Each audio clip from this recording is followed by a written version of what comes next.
The first Volari ship drifted into soul space like a wounded leviathan. Its hull was charred and pitted, its engines flickering with uneven light. Behind it trailed a convoy of smaller vessels, refugees, broken and terrified, fleeing from the Threx dominion.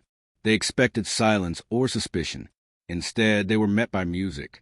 Dozens of human ships formed a glittering cordon around Neptune's orbit, broadcasting 1,000 greetings in 1,000 voices. Every channel buzzed with chatter, laughter, and something called Welcome Mix Volume 7, intergalactic chill beats. To the Volari, it was chaos. To the humans, it was hospitality. Captain Naomi Park stood on the bridge of the HSS Horizon, a ship that started life as a cargo freighter and now wore more armor plates than a porcupine. Her uniform was neat, her expression calm, but her voice carried a kind of dry amusement that only came from long familiarity with the absurd. "Commander," she said to her XO, "please remind Orion to stop playing the chicken dance on all frequencies. We're trying to make a good first impression." A young officer winced. "They said it's a cultural outreach initiative, ma'am." "Tell them it's a court-martial outreach initiative if they don't stop in 10 seconds. The Volari envoy ship signaled a request for contact. Its transmissions were uneven, encoded in a watery rhythm that took the AI translators a moment to decipher. The face that appeared on the main holoscreen was distinctly aquatic. Translucent skin, eyes like liquid crystal, voice soft as surf. "I am Cerilon, elder of the Volari Convocation," the alien said. "We seek asylum. Our world is lost. The Threx pursue us even now. We beg you, do not."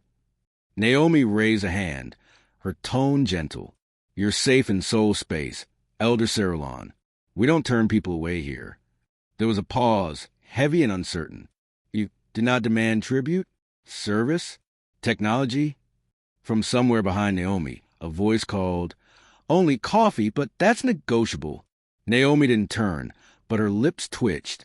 "Lieutenant Delgado, silence your enthusiasm." Casey Nova Delgado was perched upside down in her pilot's chair, legs hooked over the headrest, sipping from a mug labeled Fuel for Bad Ideas. She grinned unrepentantly. "Just making him feel at home, ma'am." On the lower deck, Dr. Arjun Mehta adjusted the med scanners monitoring the Volari refugees aboard the medical cruiser Asterion. A biomedical engineer turned field medic, Mehta's workspace looked like a tornado had argued with a chemistry lab. He spoke over the comm to Naomi, his voice warm but brisk. "The Volari physiology is half aquatic, half biothermal. Our med systems are reading it as a seafood allergy. Give me 6 hours, and I'll make them a life support system that doesn't try to dry them out." "Do it in 4, Naomi replied. "Done in 3, Mehta shot back, already typing." Across the command bridge, Miro Okoye, xenologist and part-time philosopher, stood by the observation glass, watching the Volari ships drift like wounded whales. She spoke softly as if to herself. "They came to us out of fear, and we answered with music and jokes. Only humans could make tragedy look like a block party." Naomi glanced at her. "If it works, I'm not complaining." "It's beautiful," Mira murmured. "Incomprehensible, but beautiful." The moment of levity didn't last. A sensor alarm blared, slicing through the air like a knife. The lights dimmed as tactical overlays filled the screen. Red icons, hundreds of them, spilled across the outer system perimeter. Commander Razor's voice cracked through the comm. "Captain, long-range scans confirm multiple warp signatures. They're not Volari. It's the Threx." Cerilon's image reappeared, trembling. "They have found us. You must flee. Their ships dwarf ours, yours. They will burn your worlds as they burned ours." Naomi's expression hardened, but her tone remained steady.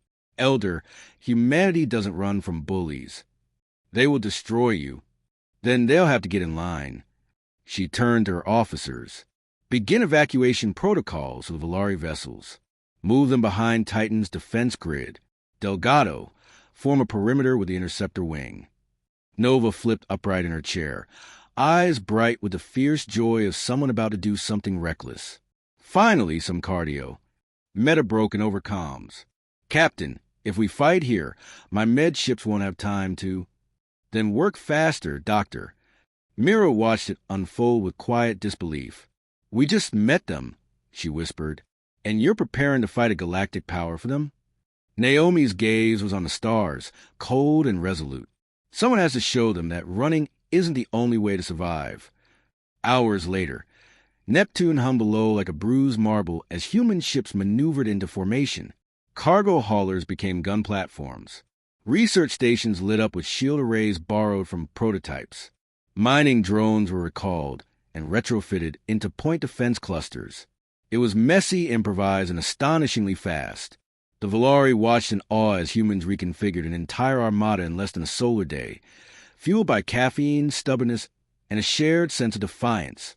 Dr. Mehta reported in. "Breathing habitats for the Volari refugees are stable. I had to cannibalize 3 food processors and a fish tank, but it'll hold." Naomi smiled faintly. "Whatever works." Mira added, "Elder Cerulon says his people can offer navigational data and bioreactive shielding tech." "He's impressed, Captain." "Good," Naomi said, "because we're going to need every trick they've got." By the time the Threx fleet arrived at the edge of Sol, humanity's defense grid glowed like a net of defiant fireflies. The first Threx transmission came without ceremony, a harsh metallic snarl. "Surrender the prey. Depart the system. Primitives, and you may yet live." Naomi's response was broadcast to every ship, human and Volari alike. "This is Captain Naomi Park of the United Nations Space Navy. You are trespassing in protected territory. We don't surrender guests or friends." Casey Delgado cut in, grinning. "Also, your ships look like angry toasters." Naomi pinched the bridge of her nose. "Lieutenant." "Sorry, ma'am." Tension relief. Static filled the channel, followed by a growl. "Then you will burn." The line went dead. On the bridge, silence settled, heavy, electric. Mira exhaled slowly. "So it begins." Naomi looked at the tactical display. Her reflection wavered in the glass. One human among many, standing between extinction and defiance. "Tell everyone to brace," she said quietly. "We just became someone's impossible problem." The engines roared to life, the fleet moving as one. In the observation decks of the Volari vessels, the refugees pressed their hands to the glass, watching as humanity, loud, unrefined, magnificent humanity, formed up to fight the monsters that had ended their world. For the first time since their exodus began, the Volari dared to hope, and far ahead, where the light of Neptune's rings cut through the dark, human ships turned toward the coming storm. The Martian sky burned crimson as the Volari flagship descended through the thin atmosphere. Its hull glimmered like liquid glass, wounded and weary, all across humanity's scattered colonies. The broadcast played in silence. Aliens had come not to conquer, but to beg. Captain Naomi Park stood on the HSS Horizon's observation deck, her jaw tight. The stars behind her seemed almost to hold their breath. "They're really asking us for help," she said softly. Lieutenant Commander Reza leaned on the console beside her. "They're asking us for sanctuary. There's a difference." Naomi's eyes flicked toward the feed again. "And there's a price." When the Volari emissary, Elder Cerulon, stepped onto the deck, the air itself seemed to ripple. His translucent skin pulsed faintly with bioluminescent veins. And when he spoke, his words resonated to the hull like music made of rain. "We fled the Threx Dominion. They burned our oceans and silenced our suns.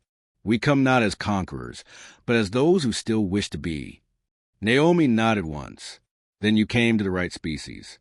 Survival's our favorite bad habit." At her shoulder, Dr. Arjun Mehta whispered, "He's dying." Naomi turned. "What?" The glow around his chest, oxygen starvation. Their physiologies collapsing in our atmosphere. Without waiting for orders, Mehta ran forward, snapping open his medkit. "Translator drone, run diagnostics. I need to match gas composition to native saturation levels. Come on, come on." Within minutes, he'd improvised a portable respirator from a filtration unit and a surgical hose. When the Volari's breathing steadied, Mehta exhaled shakily. Naomi looked at him. "You always bring miracles to first contact." He shrugged. "Miracles are just desperate math." Later, The Horizon hung in orbit above Mars, while the Volari fleet limped into formation behind it. Fragile, skeletal things, more coral than metal. In the briefing room, the core crew gathered. Naomi, the commander, all discipline and quiet defiance.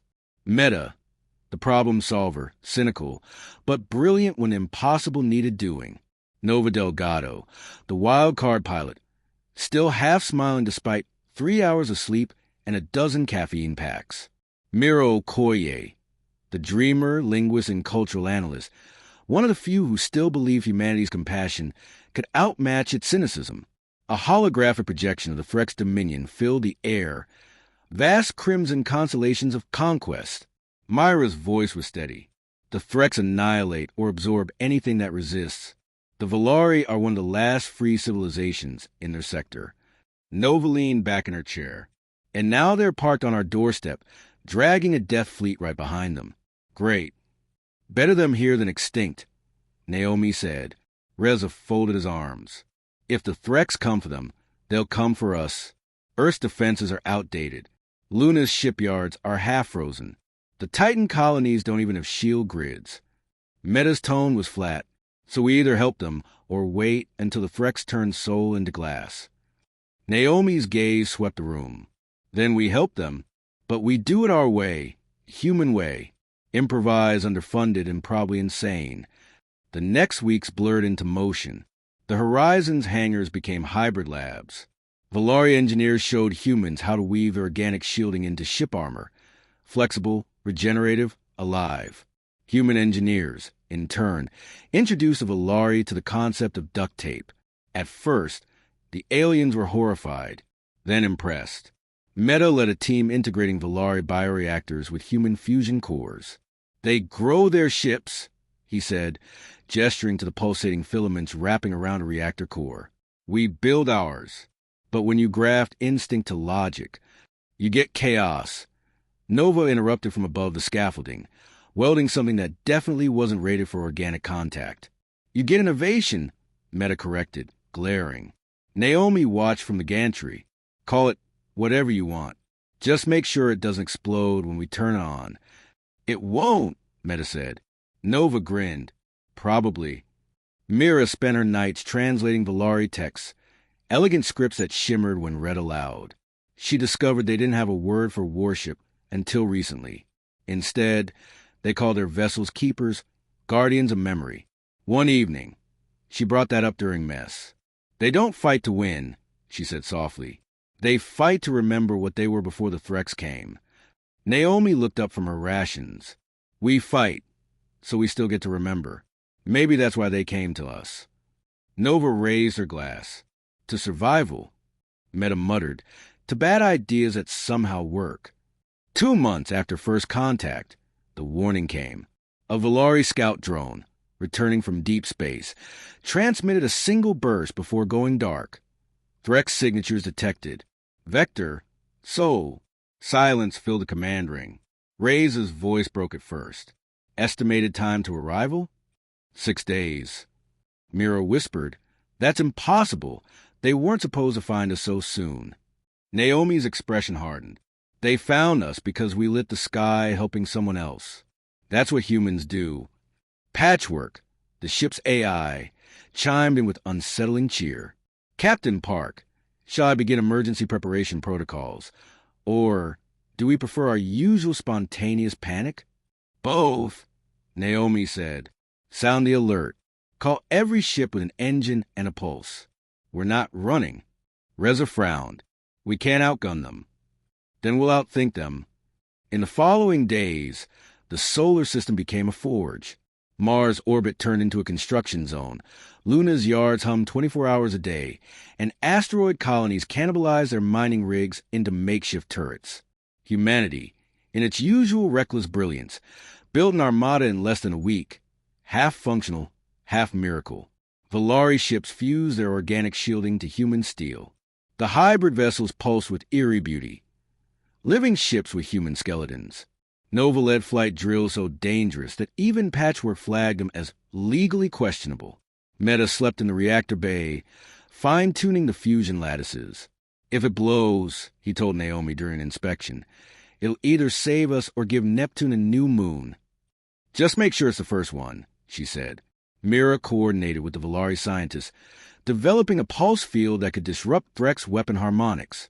It was untested, unstable, and theoretical, just the kind of plan humans excelled at. On the eve of battle, the crew gathered in the observation dome. Below them, the hybrid fleet shimmered like a constellation of defiance. The Volari song, low, haunting, echoed through the comms. Naomi spoke quietly, almost to herself. When they come, they'll expect fear. Nova grinned. Then let's disappoint them. Meta raised a brow. That's our best strategy. Mira smiled faintly.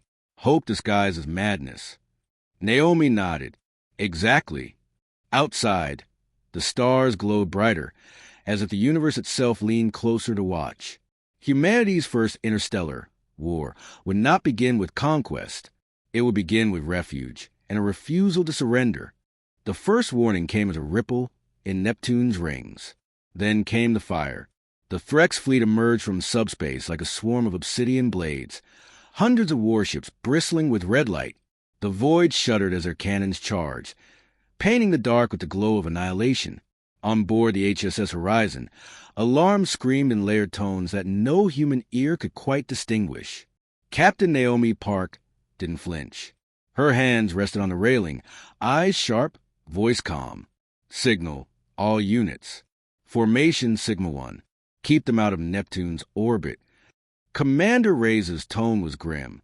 That's 1,000 ships, Captain. Naomi nodded. Then they'll have to shoot 1,000 targets.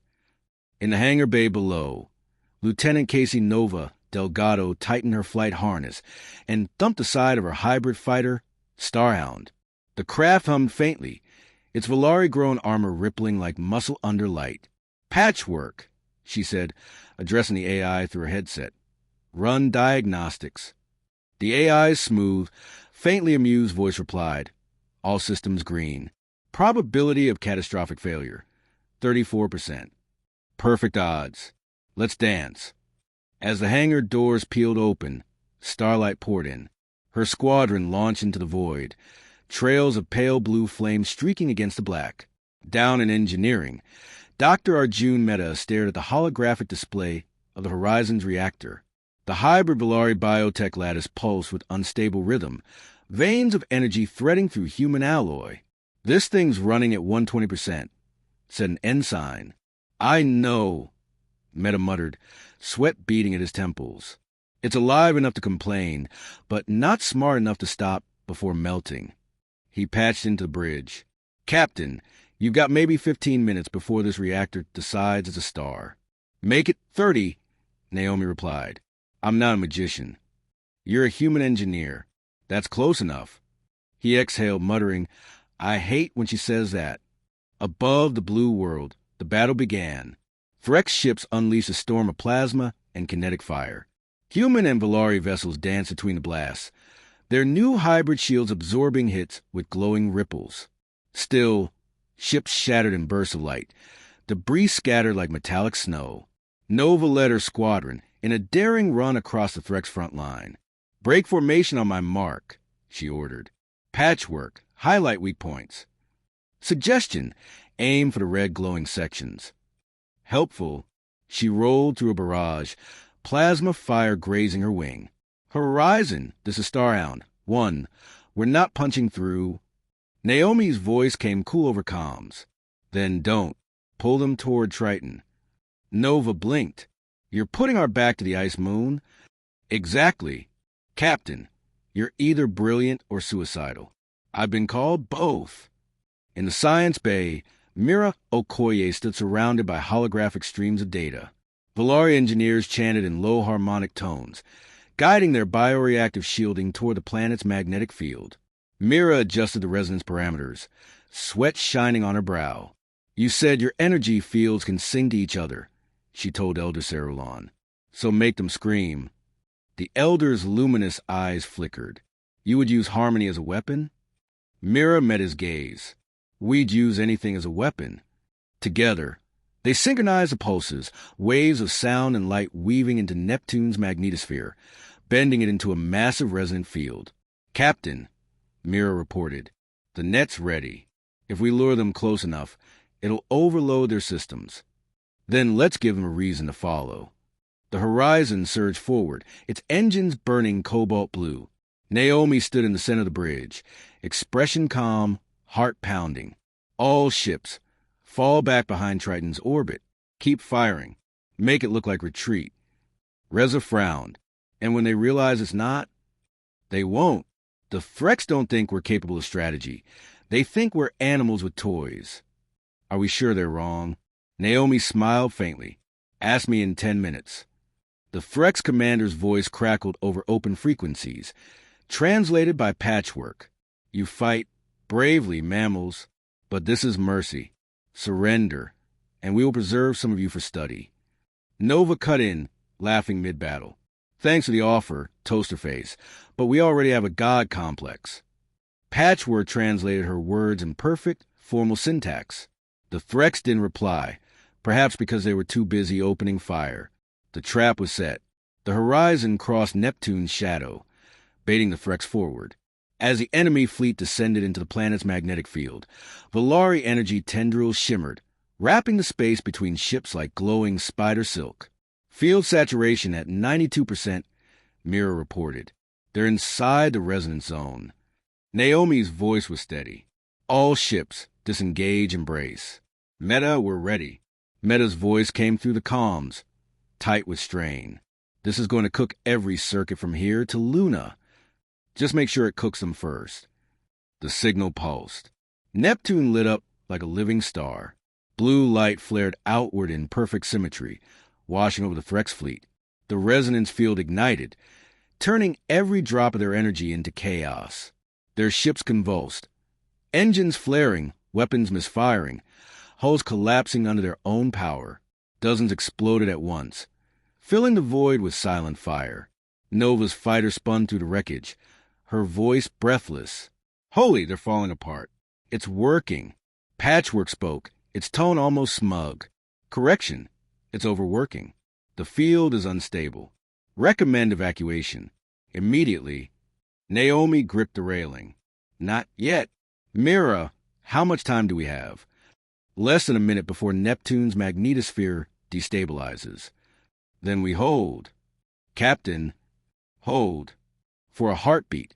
The universe was nothing but blue fire and determination. Then the resonance collapsed. The explosion wasn't light, it was sound. A deep, cosmic note rolled through space, shattering sensors, disabling systems, scattering debris for thousands of kilometers. When the light faded, silence returned. The Threx fleet, what remained of it, was in ruins. The horizon drifted, its hull scorched and engines flickering. Reza whispered, "We did it." Naomi didn't answer immediately. Her gaze fixed on the tactical screen, where dozens of human and Valari ships blinked offline. Send search and rescue. Every ship we can spare. Myra's voice cracked softly over the comms. They'll come again, won't they? Naomi exhaled. Of course. But next time, we won't be the ones running. In the distance, Neptune's blue storm settled once more, reflecting the wreckage that orbited it. The battle had been won, but only barely. Humanity had stood against an empire and lived. Now, they had to survive the consequences. Silence settled over Neptune like the breath between heartbeats. The Threx fleet was gone, shattered, drifting, and burning faintly in the planet's eternal twilight. But the victory was not clean. Human ships floated crippled. Comm channels crackled with static and the soft, unending calls for rescue. On the HSS horizon, Captain Naomi Park stood before a cracked viewport, watching the debris drift like ghosts. They came here seeking refuge, she murmured, and now the only safe place left is the wreckage we made. Behind her, Commander Reza reported quietly. 70 confirmed losses, dozens more unresponsive. Valari casualties are significant. Naomi didn't look away from the window. We bought them time. Reza hesitated. And if the Threx regroup, then we make the time count. In the engineering bay, Dr. Arjun Mehta worked in a haze of exhaustion and fumes. The hybrid reactor still pulsed like a wounded heart. Each thrum shook the deck plates beneath his boots. A medic handed him a data pad.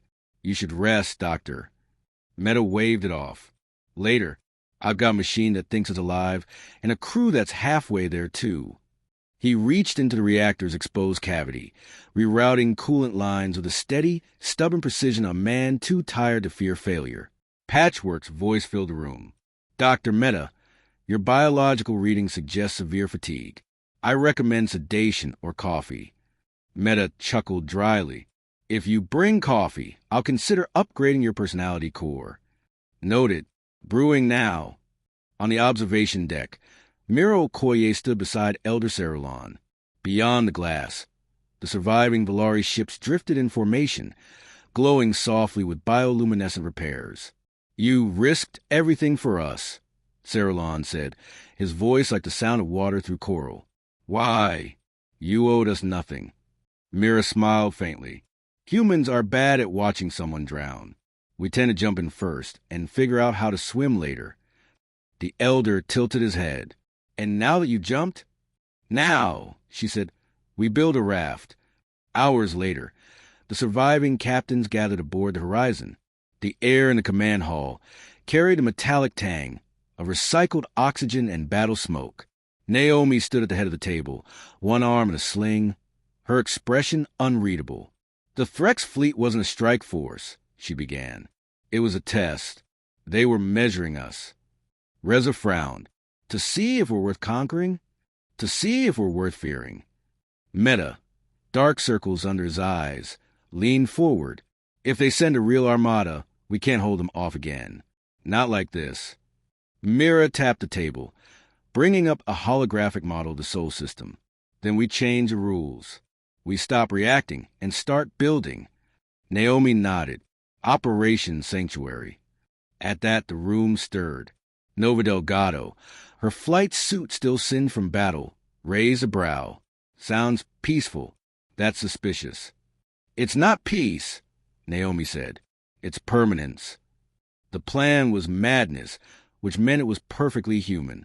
The Valari would share their bioreactor technology, fusing it with human alloys to create living orbital defenses. Earth's moon would become the first hybrid fortress. Linares, a city grown as much as built. Dr. Meta led the development teams, reverse engineering Valari biomatter to grow energy conduits like muscle fibers through steel. We're basically teaching metal to breathe, he muttered during one late-night test, which means it'll either work or eat the ship. Nova, meanwhile, trained new pilots, human and Valari alike, in joint combat maneuvers. Her voice carried over the comms with infectious bravado. Welcome to Flight School, Intergalactic Edition. Rule 1, if it's glowing red, don't lick it. Patchwork added helpfully.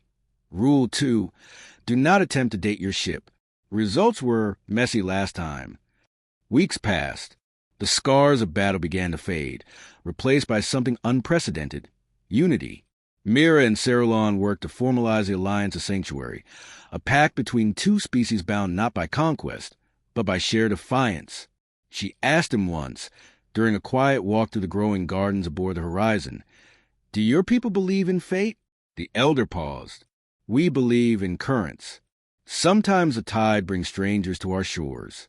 Sometimes, if they do not drown us, they become part of the ocean. She smiled. I think humanity just learned to swim. But not everyone shared the optimism. When long-range probes detected faint Threx signals beyond the Kuiper Belt, tension gripped the fleet. Many feared the enemy would return in full force. Naomi called an emergency council. We don't have enough ships, she said, or enough time, but we do have their data signatures. Meta frowned. You mean to track them? No, Naomi said, to send them a message. Nova smirked. Diplomatic or explosive? Both. 3 days later, the Threx fleet received a transmission, encoded, brief, and unmistakably human. It showed the solar system, now encircled in a shimmering lattice of hybrid defense grids, and beneath it a single line of text. We don't run. We rebuild. No threat. No plea. Just a promise. Months passed. Neptune's rings had begun to clear of wreckage. The Horizon stood docked above Titan, serving as the Alliance's new command center. Naomi stood alone on the observation bridge, the stars reflecting in her eyes. For the first time in months, she allowed herself a smile. Behind her, Meta entered, holding 2 mugs of coffee. Black, no sugar. Thought you might have forgotten how to stop. I'll rest when the universe does, she said, taking the mug. He nodded toward the stars. You think the threats will come again? Oh, absolutely, Naomi said. But next time, they won't find a fractured world. They'll find humanity with allies. Meta grinned. You mean they'll find trouble? The best kind. In the months that followed, the story of humanity's stand spread across the stars. The Volari sang as a hymn, their voices carrying through radio frequencies like echoes of light. They called it the day the fire learned compassion. For humans, it became something simpler, proof that survival wasn't just instinct. It was art. As the Horizon departed Titan for its next patrol, Patchwork's voice filled the bridge. Captain Park, incoming transmission from Volari Council. They wish to name the new orbital defense network. Naomi raised an eyebrow. And they propose the name Sanctuary. Naomi smiled. Tell them it fits. The ship turned toward the dark, its engines blazing blue.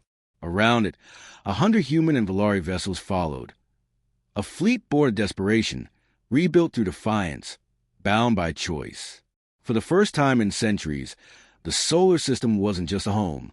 It was a statement. We came to humanity seeking refuge. The Volari would one day record, and they answered with medicine machines and warships. They fought for us not because we were useful, but because we were alive. And in the heart of that fragile alliance, a single truth burned brighter than any star. Humanity never saves quietly.